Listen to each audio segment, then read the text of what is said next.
Hello friends, स्वागत है आप सभी का हमारे यूट्यूब चैनल में। तो फ्रेंड्स, आज हम यहाँ पर सॉल्व करने वाले हैं यूपी पुलिस का जो प्रीवियस पेपर है उसको सॉल्व करेंगे। और ये आज का हमारा पार्ट नंबर होगा 7। इसके पहले हम 1 से 6 तक के पार्ट्स करवा चुके हैं। अगर आपने नहीं देखा है तो इसी वीडियो के नीचे आप जाएंगे तो डिस्क्रिप्शन में आपको लिंक मिल जाएगी, आप वहाँ से बाकी पार्ट्स भी देख सकते हैं। तो शुरुआत करते हैं आज की इस वीडियो की। लेकिन फ्रेंड्स, इससे पहले आपको बता दूं कि कोई भी एग्जाम हो उसका प्रीवियस ईयर बहुत इंपॉर्टेंट हो जाता है। उससे आपको ये आइडिया लग जाता है कि किस टाइप के क्वेश्चन आपको तैयार करने होंगे और किस लेवल के क्वेश्चंस पूछे जाते हैं और किन किन टॉपिक पर आपको फोकस करने की आवश्यकता होती है। तो फ्रेंड्स, चैनल पर अगर नए हैं तो आपसे रिक्वेस्ट है चैनल को सब्सक्राइब कर लें और बेल आइकन दबाकर हमारे चैनल से जुड़ जाएं। शुरुआत करते हैं वीडियो की। पहला क्वेश्चन है फ्रेंड्स, यहाँ पर लिखा हुआ है निम्नलिखित में से कौन एक सुमेलित नहीं है। यानी कि यहाँ पर मैचिंग करी गई है और इसमें बोला गया है कि एक मैच नहीं है। तो वो फ्रेंड्स कहाँ पर है? कर्मा लिखा हुआ है और कर्मा है मथुरा। तो ऑप्शन नंबर यहाँ पर हो जाएगा सी, ये मैच नहीं है। क्योंकि कजरी कहाँ पर होता है? मिर्जापुर में, देवा बाराबंकी और आल्हा महोबा में होता है, और कर्मा जो है वो मथुरा में नहीं होता है। नेक्स्ट क्वेश्चन की बात करते हैं फ्रेंड्स। अगला है, ईमेल का आविष्कार किसने किया था? तो देखो, ये इंपॉर्टेंट क्वेश्चन में आता है। ईमेल का जो आविष्कार किया था वो किया था फ्रेंड्स बीए शिवा अय्यादुराई ने। यानी कि यहाँ पर हो जाएगा last option, option number D, V A Shiva Ayyadurai ने करा था ईमेल का आविष्कार। नेक्स्ट क्वेश्चन में आते हैं, 103 नंबर क्वेश्चन है। अब इसमें कह रहा है साइबर आतंकवाद के अपराध के हेतु कितना दंड है। यानी कि साइबर आतंक कोई करता है, अपराध करता है, तो उसके खिलाफ कितनी पेनाल्टी लगाई सकती है, कितना दंड दिया जा सकता है। तो ये है फ्रेंड्स कारावास, जो आजीवन कारावास तक हो सकेगा। यानी कि अधिकतम उसको बढ़ा सकते हैं कि जीवन भर के लिए उसको जेल हो सकती है। तो ये यहाँ पर पेनाल्टी लगाई जाती है अपराध के लिए। अगला क्वेश्चन है नेक्स्ट, यहाँ पर लिखा हुआ है। अब देखो कितना इंपॉर्टेंट क्वेश्चन है सारे के सारे, क्योंकि पिछले वाले हैं। अब देखो पूछ लिया गया है कंचनजंगा। तो कंचनजंगा जो राष्ट्रीय उद्यान है वो कहाँ पर स्थित है? तो ये है फ्रेंड्स सिक्किम में। ऑप्शन डी राइट आंसर हो जाएगा। अब देखो यहाँ पर पूछ लिया है राष्ट्रीय उद्यान। तो अब आपको क्या टॉपिक तैयार कर लेना है कि राष्ट्रीय उद्यान के जितने भी क्वेश्चंस हैं आप एक बार बैठ जाइए या उनको कहीं नोट कर लीजिए कि राष्ट्रीय उद्यान टॉपिक हमें पढ़ना है। तो बुक लेकर के आप सारे एक बार राष्ट्रीय उद्यान पढ़ लीजिए। मुश्किल से 15-20 होंगे क्वेश्चन जो आएंगे, बार बार रिपीट होते हैं, तो आप उनको तैयार कर लीजिए। राष्ट्रीय उद्यान तो फिलहाल कंचनजंगा कहाँ पर है? सिक्किम में। नेक्स्ट क्वेश्चन की बात करते हैं। अगला लिखा हुआ है अजीत बजाज किस खेल के साथ जुड़े हैं? अब देखो यहाँ पर क्या करता है कि कुछ ऐसे खिलाड़ियों के नाम दे देगा और वहीं पर उनके से संबंधित खेल पूछ लेगा। और ये खिलाड़ी कैसे पूछे जाते हैं? जिन्होंने हाल ही में बहुत अच्छा परफॉर्मेंस किया होगा या कोई अवार्ड मिला होगा उनको, ऐसे करके कोई मेडल जीता होगा। तो ऐसे क्वेश्चन जरूर पूछे जाते हैं। तो इस वक्त के हिसाब से जो इम्पोर्टेंट क्वेश्चन था, अब क्या था कि अजीत बजाज किस खेल के साथ जुड़े हैं, यानी कि इनका संबंध किस खेल से? तो ये साहसिक खेल था। तो ऑप्शन बी इसका राइट आंसर हो जाएगा। अब आप जिस वक्त इस वीडियो को देख रहे हो तो उस वक्त के हिसाब से आप जो भी फेमस चल रहे हो, उस वक्त ट्रेंडिंग में जो खिलाड़ी चल रहे हो, उनके बारे में आप जरूर जान लीजिएगा। इससे टाइप का क्वेश्चन क्या बनता है कि वो किस खेल से है, और दूसरा बनता है कि किस राज्य से संबंध है इनका। ऐसे भी आप याद कर लेना। नेक्स्ट क्वेश्चन में आते हैं। अगला क्वेश्चन कह रहा है, इसको थोड़ा छोटा करना पड़ेगा। इसमें कह रहा है नेक्स्ट क्वेश्चन में केदारनाथ सिंह को किस भाषा क्षेत्र में काम करने के लिए ज्ञानपीठ पुरस्कार मिला? तो देखो ये उस वक्त की बात थी जब पेपर हुआ था, पिछला 2000 शायद 18 का, ये 18 में हुआ था लास्ट वैकेंसी जब आई थी। अभी आई है इसका दूसरी वाली। तो ज्ञानपीठ पुरस्कार तो उस वक्त जब मिला था, तो इस वक्त के हिसाब से भी आपको देख लेना है कि ज्ञानपीठ पुरस्कार इस बार किसको मिला है। तो फिलहाल इसका आंसर जो पहले के हिसाब से हो जाएगा वो हो जाएगा हिंदी के लिए। तो ऑप्शन सी राइट आंसर हो जाएगा। हालांकि ये काम का नहीं है आपके, लेकिन आपको आइडिया ये लग जाएगा कि पुरस्कार आपको जरूर पढ़ लेने हैं, क्योंकि हर एक एग्जाम में ये पूछे जाते हैं। तो अब का ज्ञानपीठ पुरस्कार जो मिला है, किसे मिला है, अगर आपको पता है तो कमेंट सेक्शन में बताएंगे। देखते हैं किसका जवाब सही आता है। अगला क्वेश्चन की बात करते हैं फ्रेंड्स। यहाँ पर जो लिखा हुआ है नेक्स्ट क्वेश्चन में आता है। अगला क्वेश्चन है, इसमें कह रहा है यहाँ पर, इसमें कह रहा है कि माले की राजधानी है, यानी कि जो माले है एक जो कंट्री है, कह सकते हो द्वीप है, तो उसकी राजधानी क्या है? तो ये है मालदीव। ऑप्शन नंबर हो जाएगा इसका बी। अब आपको देखो जितने भी इंडिया के आसपास बॉर्डर पे हैं या कह सकते हो पड़ोसी जो देश हैं, उनके बारे में आप जरूर याद रख लेना। कम से कम उनका राष्ट्रीय खेल, उनकी राजधानी क्या है और उनकी जो करेंसी है उसका नाम क्या है, इतनी चीज़ ज़रूर आप पढ़ लेना, क्योंकि इनके चांसेस बहुत ज़्यादा हो जाते हैं, ठीक है? तो जितने पड़ोसी देश हैं उनके बारे में। अब आते हैं नेक्स्ट क्वेश्चन में। अब कह रहा है देखो चीन की मुद्रा क्या है? तो हमने क्या बताया कि जो पड़ोसी देश है उनको पढ़ लेना, और चाइना क्या है? इंडिया का पड़ोसी है। अब पड़ोसी है तो देखो वहाँ से मुद्रा पूछ ली गई, जबकि इसके ऊपर हमने बताया अभी कि मुद्रा और राष्ट्रीय खेल, और ये ज़रूर आपको एक बार पढ़ लेना है, राजधानी भी पढ़ लेना है। तो चीन की जो मुद्रा है वो है फ्रेंड्स उस हिसाब देखा जाए अगर, तो चीन की है युआन।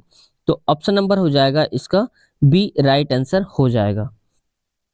और इसको एक और नाम से जानते हैं चीन की जो मुद्रा है। अब क्या है उसमें आपको कमेंट सेक्शन बताना है अगर आपको आता है, और नहीं पता है तो मैं यहाँ पर जिसका भी आंसर सही होगा उसको पिन कर दूंगा तो आप सबको दिख जाएगा। नेक्स्ट क्वेश्चन पे आते हैं। अगला क्वेश्चन 109 नंबर। 109 नंबर क्वेश्चन पे कह रहा है कि अंतर्राष्ट्रीय योग दिवस को किस दिन मनाया जाता है? अब देखो यहाँ से क्या है कि दिवस से क्वेश्चन पूछा जाता है।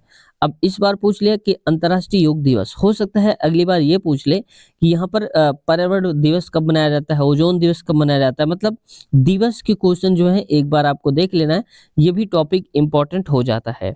तो फिलहाल इसका जो राइट आंसर हो जाएगा वो हो जाएगा 21 जून को, option number B right answer हो जाएगा। नेक्स्ट क्वेश्चन पे आते हैं। अगला है कह रहा है कि भारतीय दलहन शोध स्थित है, यानी कि भारतीय दलहन जो अनुसंधान है, शोध है, वो कहाँ पर स्थित है? दलहन फ्रेंड्स स्थित है यहाँ पर कानपुर में। तो ऑप्शन सी राइट आंसर हो जाएगा। अब दलहन के साथ साथ यहाँ पर ये भी पूछ सकता है कि जो चीनी वाला है वो भी यहाँ पर स्थित है, ठीक है? चीनी का अनुसंधान जो है वो भी है। अगला क्वेश्चन पे आते हैं। नेक्स्ट क्वेश्चन है, कह रहा है कि इसमें अगला question, I too had a love story पुस्तक के लेखक कौन है? I too had a love story ये पुस्तक है। अब देखो जब क्या होता है कि करेंटली कोई जो पुस्तक होती हैं वो लॉन्च होती हैं तो ये इम्पॉर्टेंट हो जाती हैं। तो इस हिसाब से देखो इसका जो राइट आंसर हो जाएगा ये हो जाएगा Ravinder Singh, option number C right हो जाएगा। और खासकर फ्रेंड्स आपको ये ध्यान देना है कि अगर कोई खिलाड़ी है, कोई प्लेयर है, वो उस पुस्तक को लिखता है तो वो और भी इम्पोर्टेंट हो जाती है, ठीक है? अगला क्वेश्चन पे आते हैं। नेक्स्ट में कह रहा है 212 नंबर पे, इसमें कह रहा है कि निकट दृष्टि से पीड़ित लोगों को इनका इलाज करने की सलाह दी जाती है, यानी कि जिनको निकट दृष्टि दोष होता है तो वो कैसे दूर किया जा सकता है? तो फ्रेंड्स ये दूर किया जा सकता है औतलन से। तो option number B right answer हो जाएगा।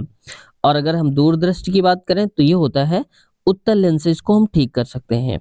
उत्तल लेंस वही होता है जो कि बीच में मोटा होता है और किनारे पर पतला होता है, जबकि इसकी बात करें अगर किसकी, अवतल की, तो अवतल इसका उल्टा होता है, यानी कि बीच में मोटा होता है, बीच में पतला होता है और किनारे साइड में हल्का मोटा होता है।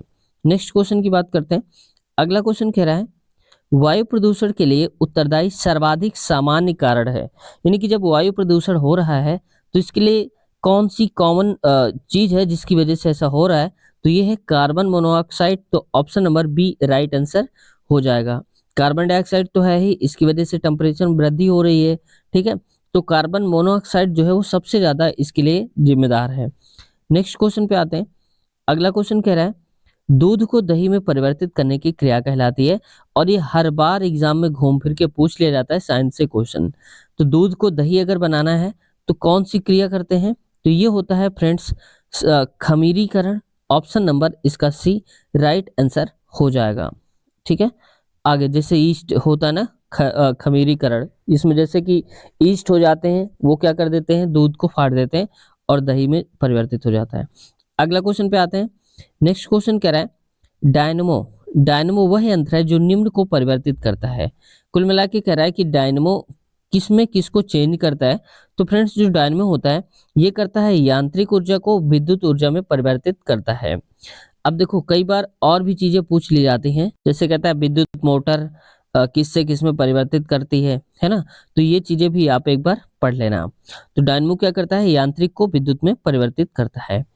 अगला क्वेश्चन है पीलिया रोग किसे प्रभावित करता है? अब देखो कुछ ऐसे कर दिया जाता है जो रोग दे दिए जाते हैं और उससे रिलेटेड पूछ लिया जाता है, इसमें कह देता है कि ये रोग किसको प्रभावित करता है, जैसे कह देगा पायरिया किससे संबंधित है, किसको प्रभावित करता है, तो ये चीजें भी आ जाती हैं। तो पीलिया रोग किससे प्रभावित होता है, जो पीलिया होता है ये प्रभावित करता है फ्रेंड्स यकृत यानी कि लीवर को। तो option number B right answer हो जाएगा। नेक्स्ट क्वेश्चन की बात करते हैं, ये 217 नंबर है और इसमें कह रहा है 217 नंबर क्वेश्चन पे ऐतिहासिक एलोरा गुफाएं किसके समीप हैं। जो एलोरा की गुफाएं हैं वो किसके पास में है, तो ये फ्रेंड्स एलोरा गुफाएं हैं औरंगाबाद। और औरंगाबाद कहाँ पड़ता है, ये पड़ता है महाराष्ट्र में। तो ये हो जाएगा महाराष्ट्र में। ठीक है, अजंता एलोरा की गुफाएं आपने नाम सुना ही होगा, तो यहाँ पर ये हो जाएंगी। अगला क्वेश्चन पे आते हैं, 218 नंबर क्वेश्चन है, गांधी जी द्वारा असहयोग आंदोलन किस कारण वापस लिया गया था, यानी कि जब गांधी जी ने असहयोग आंदोलन चलाया था तो उसको कुछ दिनों बाद वापस लेना पड़ा था उनको। क्यों लेना पड़ा था, क्योंकि एक कांड हो गया था। वो कौन सा हुआ था, वो हुआ था चौरी चौरा कांड, यानी कि ऑप्शन ए राइट आंसर हो जाएगा। अगला क्वेश्चन पे आते हैं, नेक्स्ट है 219 नंबर है। इसमें कह रहा है जैन धर्म के 23वें तीर्थंकर कौन है। देखो कितने इंपॉर्टेंट क्वेश्चन है सारे के सारे, और ये 100% चांसेस है कि आपके ये क्वेश्चन जरूर आपको रिपीट मिलेंगे जो भी आप एग्जाम इसमें देने जा रहे हैं। अब देखो जैन धर्म के 23वें तीर्थंकर कौन है, तो फ्रेंड्स ये जो 23वें तीर्थंकर हैं ये है यहाँ पर पार्श्वनाथ, यानी कि ऑप्शन नंबर इसका हो जाएगा बी वाला राइट आंसर हो जाएगा। नेक्स्ट क्वेश्चन की अगर हम बात करते हैं 220 नंबर की, और इस क्वेश्चन में कह रहा है थोड़ा सा छोटा करना पड़ेगा इसको। यहाँ पर ऐसे कह रहा है, कह रहा है कि हेपेटाइटिस हेपेटाइटिस मरीजों को मुख्य चिकित्सा के द्वारा इलाज करने वाला कौन सा राज्य भारत का पहला राज्य बन गया है। तो देखो किसी भी क्वेश्चन में अगर पहला वर्ड आ जाता है, ये सबसे पहले आ जाता है, सर्वप्रथम आ जाता है, तो वो अपने आप में इम्पोर्टेंट हो जाता है क्योंकि हमेशा के लिए पहला हो गया। ठीक है, ये कभी भी अब दूसरा नहीं होगा, पहला ही रहेगा। तो इसका जो राइट आंसर हो जाएगा फ्रेंड्स, ये हो जाएगा राइट आंसर हरियाणा, यानी कि ऑप्शन नंबर बी हमारा करेक्ट आंसर है। नेक्स्ट क्वेश्चन, तो यहाँ पर देखो अगला क्वेश्चन है, मानवतावादी सहायता आपदा अभ्यास प्रलय सहायक किस राज्य में आयोजित किया गया। यानी कि ये पहले का है क्वेश्चन, अब का इम्पोर्टेंट नहीं है, तो फिर भी इसका मैं आंसर आपको बता देता हूँ। इसका जो राइट आंसर है वो हो जाएगा तेलंगाना। अगला क्वेश्चन में बात करते हैं, अगला है फ्रेंड्स, भारतीय संविधान की उद्देशिका में परिवर्तन किस संशोधन अधिनियम में किए गए थे। यानी कि उद्देशिका जो थी भारतीय संविधान की उसमें परिवर्तन किया गया था, लेकिन कौन सा संशोधन था वो, तो ये था फ्रेंड्स संशोधन नंबर 42, यानी कि 42वां संविधान संशोधन था। ऑप्शन नंबर इसका सी राइट आंसर हो जाएगा। नेक्स्ट क्वेश्चन की बात करते हैं, अगला क्वेश्चन कह रहा है हाल ही में किसे देश के नए वित्त सचिव के रूप में नियुक्त किया गया है। तो देखो उस वक्त के हिसाब से वित्त सचिव पूछा गया था, अब के हिसाब से भी आपको पढ़ लेना है कि नए जो वित्त सचिव हैं या जो भी वर्तमान समय में वित्त सचिव हैं वो कौन है, तो एक बार आपको जरूर देख लेना है, नहीं है तो आप गूगल भी कर सकते हैं। नेक्स्ट क्वेश्चन, तो इसका राइट आंसर क्या हो जाएगा, राजीव गौबा। तो ऑप्शन नंबर डी, लेकिन ये पहले के हिसाब से था, अब के हिसाब से इंपॉर्टेंट नहीं है, तो आप यहाँ से ये आइडिया आपको जरूर लगेगा कि वित्त सचिव पढ़ना है आपको। अगला क्वेश्चन नेक्स्ट पे आते हैं, 224 नंबर है और इसमें कह रहा है क्वेश्चन में सर्वोच्च न्यायालय में एक मुख्य न्यायाधीश के अतिरिक्त कितने न्यायाधीश होते हैं। यानी कि देखो सुप्रीम कोर्ट जो होता है उसमें एक चीफ जस्टिस मेन होते हैं, हेड होते हैं, लेकिन उसके साथ साथ कितने न्यायाधीश और भी होते हैं, तो ये फ्रेंड्स होते हैं यहाँ पर 30 और होते हैं। तो राइट आंसर हो जाएगा, राइट आंसर हो जाएगा इसका 30, यानी कि टोटल कितने होते हैं 31, उसमें से एक होता है सर्वोच्च न्यायालय के जो मुख्य न्यायाधीश होता है और 30 होते हैं उसके अलावा। ऑप्शन नंबर इसका हो जाएगा B right answer. Next question की बात करते हैं, 225 नंबर क्वेश्चन है और इसमें कह रहा है 225 नंबर क्वेश्चन पे लोकसभा में केंद्र शासित प्रदेशों के लिए कितनी सीटें आरक्षित हैं। यानी कि लोकसभा में जो केंद्र शासित प्रदेश होते हैं, यूटी होते हैं, यूनियन टेरिटरीज, उनके लिए कितनी सीटें रखी जाती हैं, तो ये रखी जाती हैं फ्रेंड्स 20 सीटें। तो ऑप्शन नंबर इसका ए राइट आंसर हो जाएगा, 20 सीटें उसके लिए वहां पर आरक्षित रखी जाती हैं।